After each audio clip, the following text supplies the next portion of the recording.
And Chris Roberts, the host of the Nine Club, he goes, wait, I know you. And I was like, oh, what? But the original thing that I was originally planning on doing an analysis of was the whole Gerald Undone retiring.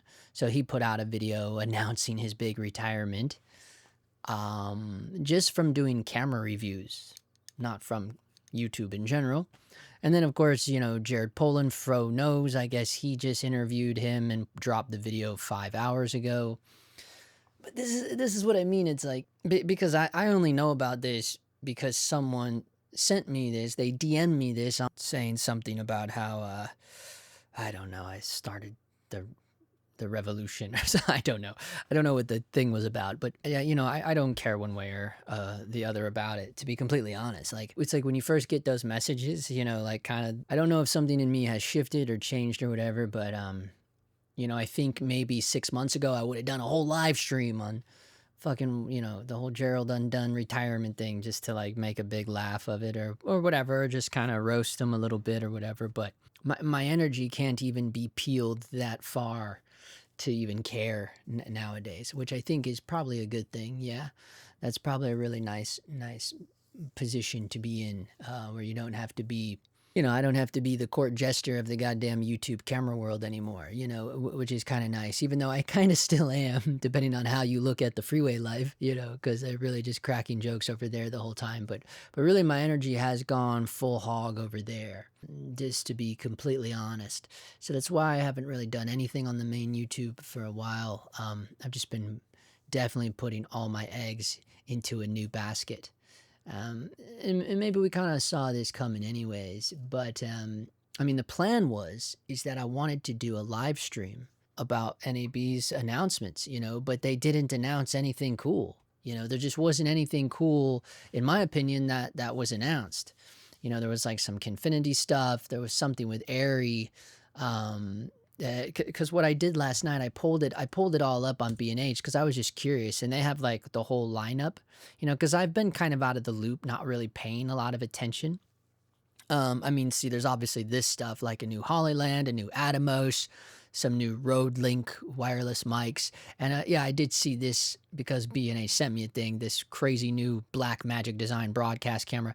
None of this is cool to me, nor does it warrant any of my attention, to be quite honest. You know, it's weird, the GoPro with the interchangeable lenses and all of that. I could care less about that. And I use a GoPro Hero 10 every single day for the freeway life. And there was one tiny moment where I wanted to try to replace the GoPro Hero 10 for the DJI thing that's literally just the little round lens, but the battery doesn't last but like an hour on that thing, where my GoPros can last as long as I want to because I can just keep swapping the batteries. So that plan kind of came and went almost immediately. But beyond that, I've never been like, oh, I need to upgrade my GoPro Hero 10 from goddamn 6 years ago. No, I don't care. I mean, I think it's older than that, honestly. I think maybe I bought that in like 2019, maybe even, or something like that. I don't know when I got it, but it doesn't matter. The point is like, does anybody actually, I mean, there are actually people that care about the GoPro, interchangeable GoPro. It's like, what? Cool. You know, I get it. Whatever. You know, whatever you want to do, that's good for everybody.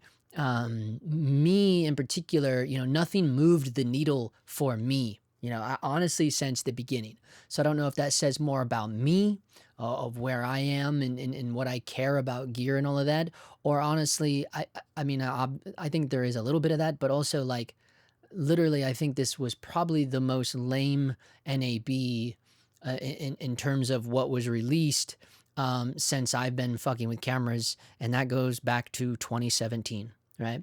I mean, there was just like, you know, I don't know.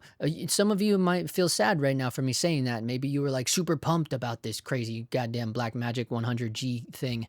And cool, you know, I'm happy for you guys, but nothing moved the needle for me whatsoever. Here we go. Shop show specials. Yeah, let's just see. You know, I went specifically to the pro video department. The Arri Alexa 35 Live standard system. Yeah, so it looks like between this and the Blackmagic thing, like that's that was like the the thing now. I mean, I guess all of this makes sense, with everything is online now, quite literally, isn't it? Literally everything is online. Now, in terms of, if you had some big boy money, yeah, I mean, who wouldn't love a Canon Cine Servo 40 to 1200 mil?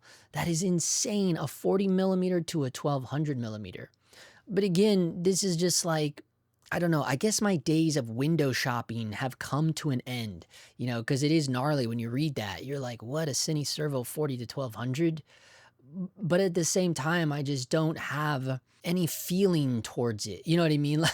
Like it's like cool, I think there's been a mental shift for me. And I think it is for the better, definitely. But it's probably not for the better of the Justin Phillip YouTube channel, right? Like it's because it's like I don't care about any of this stuff anymore. And it is funny because it's been, my channel has been on that climb, that decline, I guess if you wanted to look at it, depending on how you look at it. For me, it's an up climb, but some people could see it as a decline. You can look at it however you want to look at it. It's just funny because, Gerald's whole thing of retiring, is because of the same thing. He doesn't want to basically build a shrine in his house for camera gear and something like that, the gist of it. I think that's actually his exact words that he used.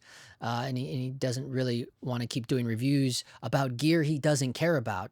That was a direct phrase from him, gear he doesn't care about. Yeah, I mean, maybe that is the season, but Gerald called me once and talked to me for over an hour on the telephone, voice conversation. So and it was because of certain things, videos that I had made that he was a fan of. I'm not sure if he had more of a motive than that or not, or maybe just for once had the opportunity to pick my brain, I guess. But maybe someone like Gerald is a bigger fan of my channel than he would like to admit, right? I think it's a good thing.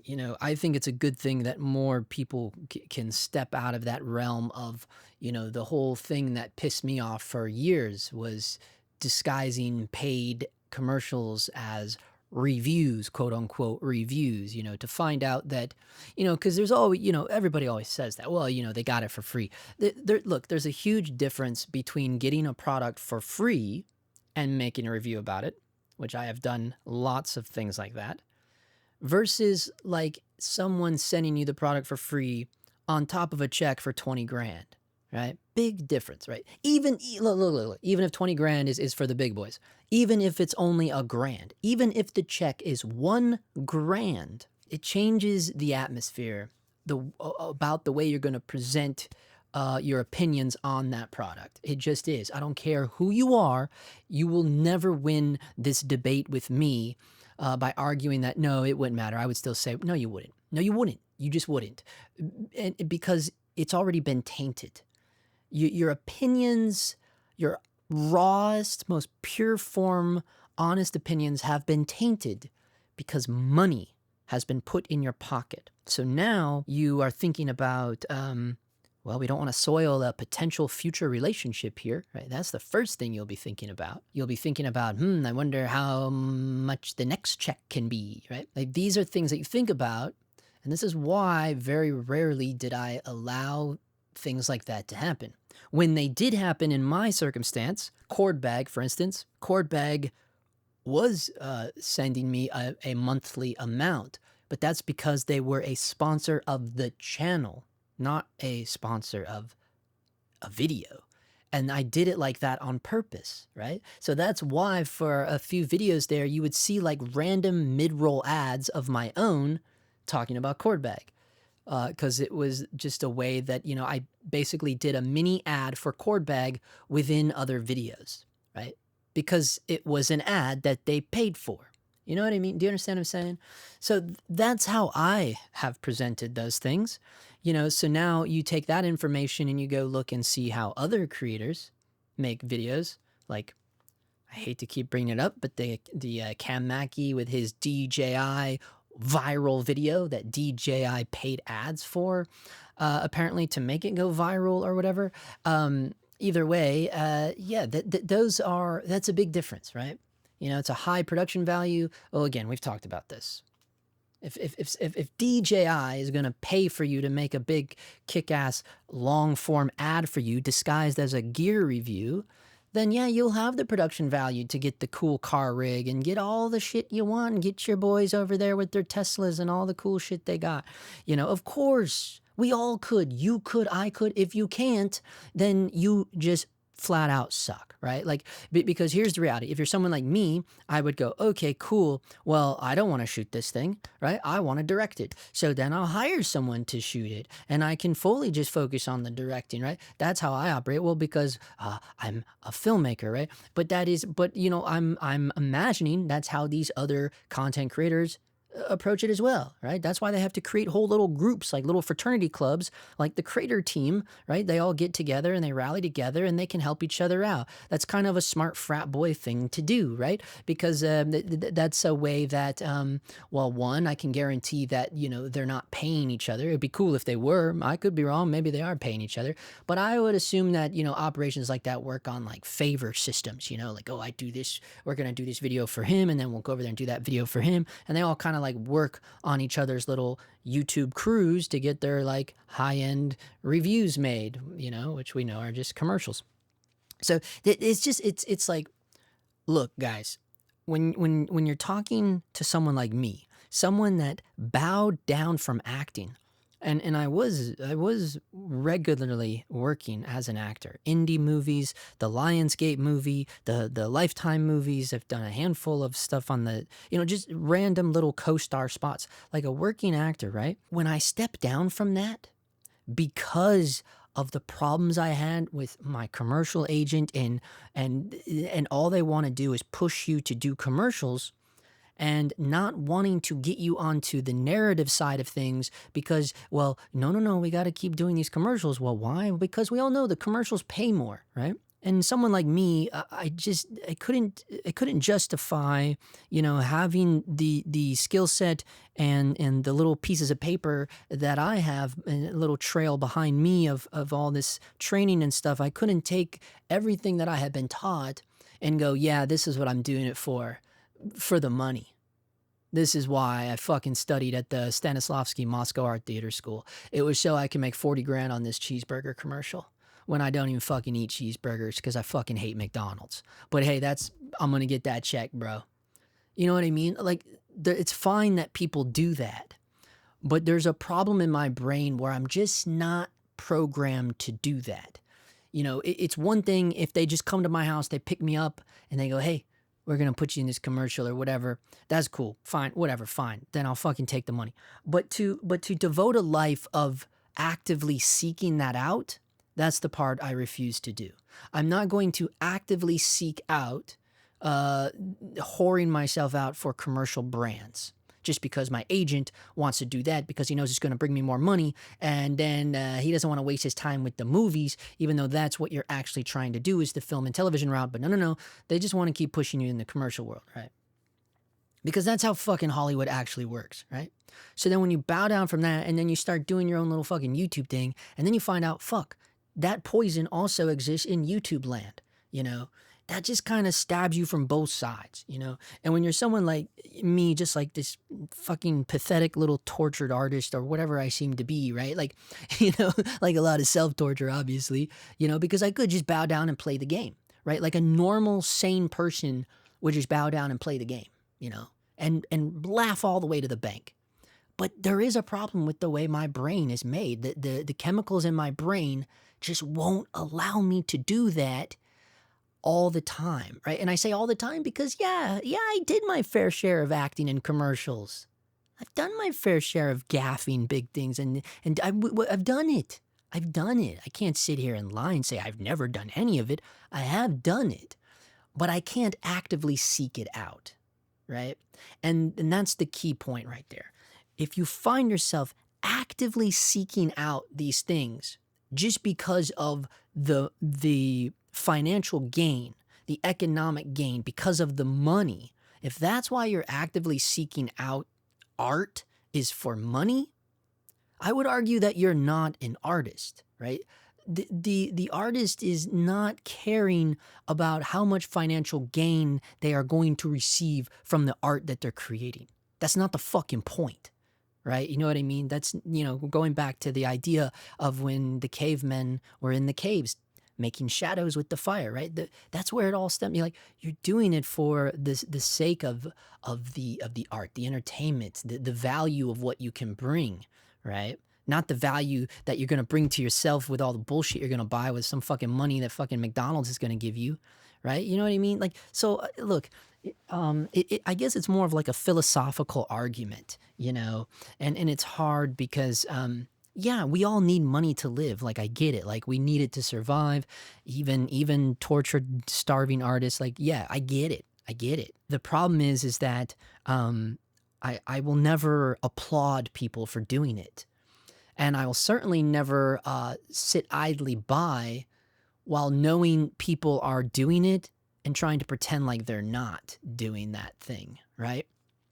I just have that. I have another problem in my brain where I'm always, I feel like I must seek justice for all, right? It's like a goddamn Robin Hood complex or something, right? So yeah, I do have a lot of issues like that. But at the end of the day, the most that I have pulled out of it is the realization that it's a world that, I just, it's so easy to remove myself from, and just to kind of say, I guess these yahoos can do whatever they're doing and they can talk about whatever they're talking about.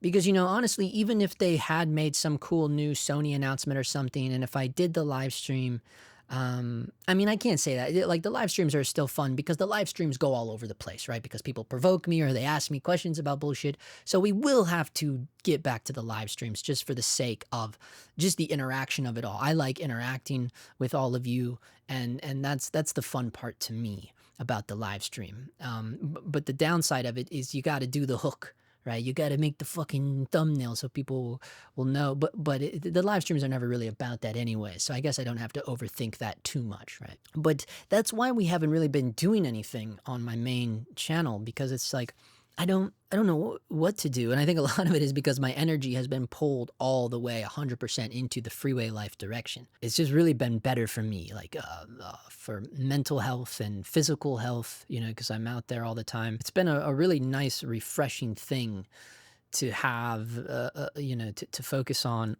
multiple times a week. With my main channel, I never felt fully satisfied from it. I always felt like I was constantly competing with these other YouTube content people, because honestly I was, right? I was having to constantly compete with everyone, and I couldn't keep up with everyone, especially if I'm not going to take any money, and especially if I'm not being offered any money, and especially if I'm just not, I don't have the means and the resources and the experience that a lot of them had too, to be honest, to serve up something that would even remotely compete, right? So I had to rely more on my personality and things like that, And what's nice about now with the new channel, with the Freeway Life, is that I don't feel like I'm competing with anyone, because I'm not, because I've truly found something 100% unique that cannot be replicated, right? You would literally have to be me,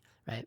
And I encourage you to please go check out the Freeway Life, because every time that I tell someone from the main channel about it, and then when they start watching it, they're always like, dude, I did not know what this was. This is awesome, right? Like, people, the majority of people that start watching it, they're 100% into it. And the viewers that I have over there are so into it that they send me stuff.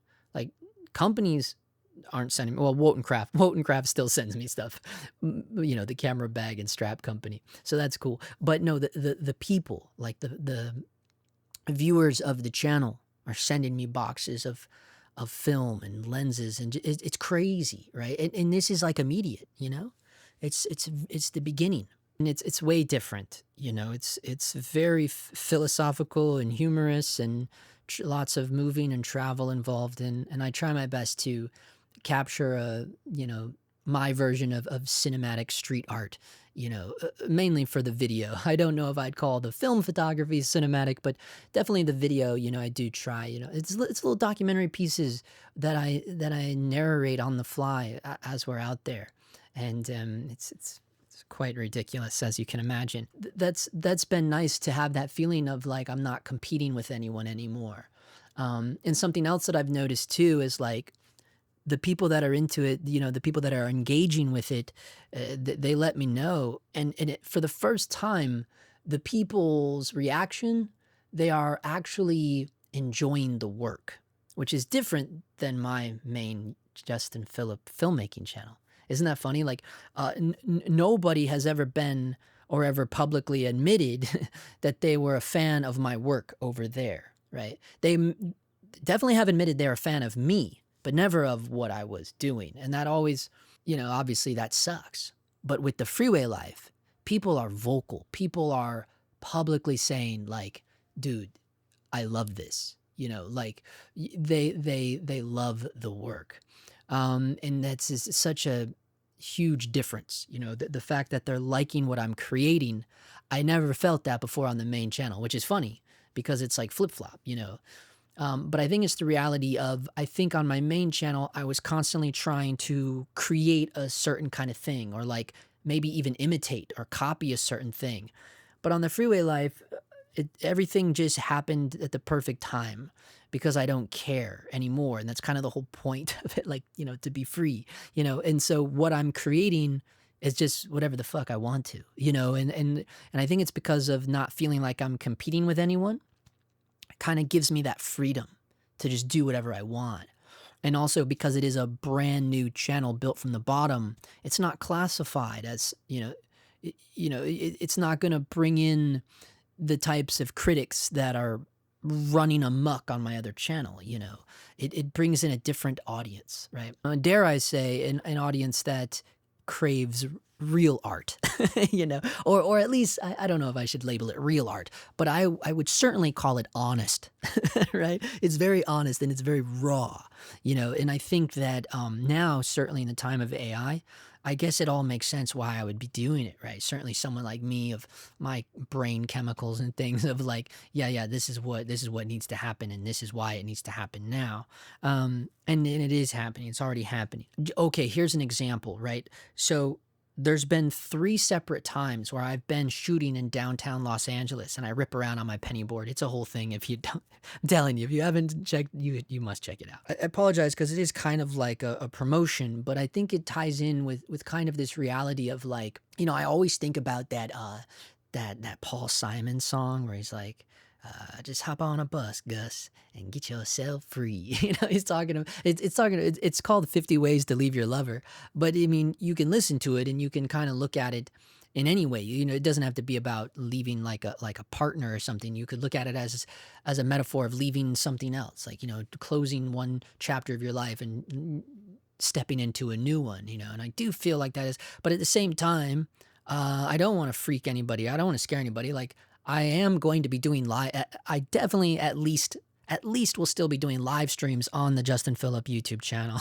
And I only call it that because I've never named it. It's always just been Justin Phillip. So that's literally the name of that channel. The main channel. We'll just refer to it as the main channel from now on. But I certainly at least will always be doing live streams. At some point, I will, but I haven't felt motivated to do that, But I think I wanted to share all that, because the Gerald thing, and then I thought, well, I don't want to do like a reaction video. I think I just want to share my own experiences with it, because it is funny that, that's kind of what happened to me. But I did it kind of low key. Well, I can't say low key. I did take a torch to the house before I left with that Shane Hurlbut video. That one was pretty gnarly. I've since turned that into a members only video because I'm like, I don't know if I want that to live on as like the last main video I had, which it sat there for months. But yeah, it's been a minute since we've done anything over there. The live streams will always, stay open. But, the funny thing is I filmed a whole Lens Note episode because I was going to try to push Lens Note again because they've been good to me in terms of, they're the one company that really keep up with their commissions. Because I feel like anybody I've ever had commission work with, it just fizzles out. Unless it's Amazon or B&H or eBay, because those 3 are conglomerate corporations, right? But all the other, Wildcraft even sizzled out. That's why I don't trust a lot of the commission things, because the big companies like B&H and Amazon, you can literally track that by the click. But with some of these companies, they don't really have a built-in way to track it. So sometimes you're like, I guess people stopped using the link. That's why I kind of threw Cordbag under the bus with that Shane Hurlbut thing, because it is weird to me when they just like, it just seems so baffling to me. I'm like, not one little purchase in like 4 months, really? And it happens a lot. And that's a little shady too. So all this stuff is just like just good to be free of that, and it's hard, it's humbling when you're starting something brand new. The point of that huge rabbit hole we fell down into is to tell you that I know that it's a real thing. That's what's happening on the freeway life, because I've been downtown shooting 4 separate occasions now, and someone recognizes me as the freeway. They call me the freeway life. So the channel is very tiny. It's very tiny, but people are recognizing, and it blows my mind. And then yesterday, this is for all of our skateboard fans and viewers out there, which I don't know if there's much, but you may have heard of a podcast called The Nine Club, right? And The Nine Club is like, they're like OG skateboarders, but it's literally like the number one biggest YouTube channel for skateboarding, right? It's The Nine Club. They're a podcast, right? But they were on Venice Boulevard because I was shooting there yesterday, and I was like, oh shit, The Nine Club, right? So I start interacting with them, taking pictures of them, and Chris Roberts, the host of The Nine Club, he goes, wait, I know you, and I was like, oh, what? And he goes, no, your voice, I recognize your voice. He goes, don't you cruise up and down Hollywood Boulevard taking photos of people? And dude, my mind was blown. I was like, oh, dude, he watches the freeway life, because it's one thing. Like, I don't think my voice is that memorable. I don't think anyone's voice is that memorable where you could hear one video clip, one little 30-second Instagram clip, and then your brain would clock that forever. It's like, no. He clearly watches the clips. So, I don't know. That's why, I mean, like, stuff like that keeps happening to me. And so that's how I know, like, I got to keep pushing this thing and keep doing this thing. And plus, cause it feels nice. It feels good. It's refreshing, and the nice part about it is I'm still creating.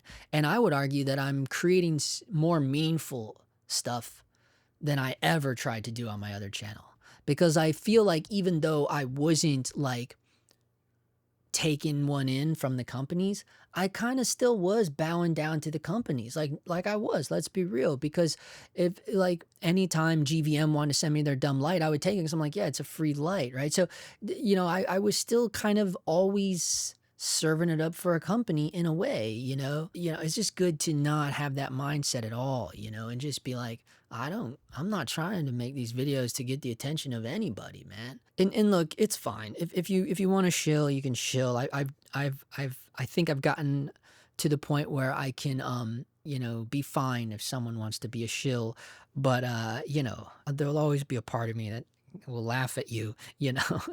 But look, maybe I've outgrown now where I care that much to try to be Robin Hood about it, right? I guess that's all. We'll end it there. And yeah, I mean, this was a horrible video, I suppose, because it just turned into an ad for the freeway life. I think maybe the point of it would be to say that, pursue your own wants and desires, and it's definitely hard to do if you got to pay the bills, and we all know how that is. But you can't give up on it. That's literally why weekend warriors exist, because they can't give up on their dream, and I've shot for some crazy weekend warriors, and a lot of them are crazy, because I think it does take a certain level of crazy to commit yourself to your own art like that, right? It does make you a little weird. But I think, like, if you genuinely are after something, I'm the type of person that would just push you in. This idea of dipping your toes isn't going to cut it. So that's what I'd say. Maybe that was the point of me talking about all of this, because I would only want you all to feel as free as I currently do. And yet I'm busting my ass. I'm working and creating the most I think I've ever done, ever, and 0 instant returns. I'm just fueled off of the people that are into it, just fueled off of their like enthusiasm about it, and just like, okay, and just kind of fueled by the energy of it all, of just being like, wow, this is all I had to do was what I want to do, right? And that sounds crazy.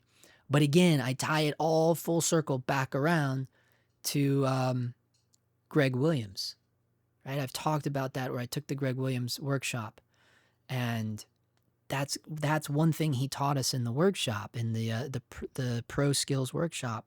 He taught us that. I did a video on this, but we'll just remind you of it again, where you do only what you can do. I believe that's what it is, because I think last time I messed it up when I was editing it. I'm like, oh, I think I fucked, but I believe it is do only what you can do, right? That's the point of it. And I talked about it before on here for sure, because I always think about that when I first heard it. I didn't understand that. I could not figure out for the life of me what it really meant until you start doing it, right? Until I started doing the whole freeway life, I'm like, oh, I get it now. This is like what Greg Williams was talking about. Remember when I told you earlier, like, I'm not competing with anyone, like not even other YouTubers. Like I'm really not.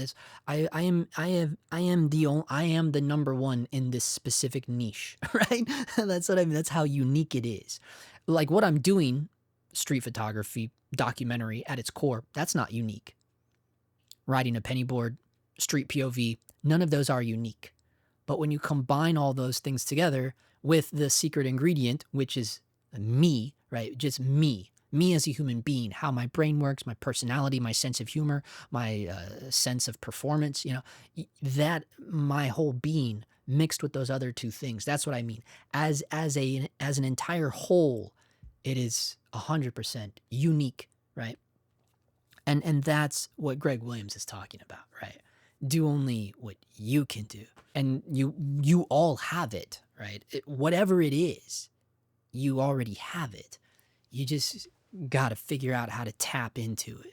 And I guess I just kind of stumbled into it, I really did, if I think about it, because I've been skateboarding my whole life. So I've always had a skateboard, right? I started shooting street photography, in 2022? There were times when I would take I would take, I had the first Venice Beach video with the M8. I took my skateboard out, right?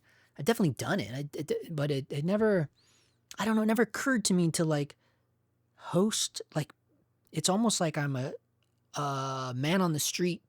It's bizarre, right? What I'm doing, I will admit, is bizarre, but somehow it works, right? Somehow it's entertaining for the right audience, right? And that's all any of us need, right? That's all we're really after. Is like we have to find the audience for us, because each of us individually has our own individual audience. I mean, that's literally how YouTube exists, because there is an audience for everyone,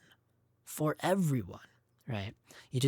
I think the way to really bring in an audience that is satisfying, if dare I say, I know that seems kind of like an egotistical thing to say, but you know what I mean. Like okay, let's go back to the theater days, right? Would I want to perform for 2 people, or do I want to perform for the packed house? I think we would all agree you obviously want to perform for the packed house. And here's the main reason why. Because when you perform for a packed house, it changes the performance. It changes you, because you're feeding off of the energy, right? And even though now our house is digital, you feed off of that energy. When I have a video that does good, next time I go out and shoot, I'm a little bit more jazzed up. I have a video that didn't go so well. Next time I go out and shoot, I'm a little bummed out, right? Because it's kind of that same energy, it's like, last night's show, fucking only 10 people showed up, right? And you're kind of bummed out about it. It doesn't really hurt you as bad in the real world as it does. For some reason, the online world hurts more, because it's a number thing. And I think why is because our house is sitting right next to everyone else's house, right? So we get to see immediately, well, look, that's why no one watched my video, because all those people jumped over there and they watched that video. But when you're doing a live show, you're not paying attention to that, right? You're not like knocking on all the other theater doors and being like, hey, how many people came to your show tonight? Like, no one gives a fuck, right? But the way social media is designed, it kind of has that competitiveness built into it. And also like the depression, and it comes with all the poison, because it's all kind of up front there. And then that ties into a whole different topic, that I already talked about for a Freeway Life video. So you just got to go check it out, man. I'm telling you, man. But I would encourage you to think about the Greg Williams philosophy: only do what you can do. And that is when I think you will truly at least feel free. I don't know if you'll be free, but you'll certainly be on your way to being completely free. Much like Gracie feels right now. She's losing her mind. But yeah, it's worth it to try it out. All right, guys. Thank you for the support as always, and we'll see you in the next one.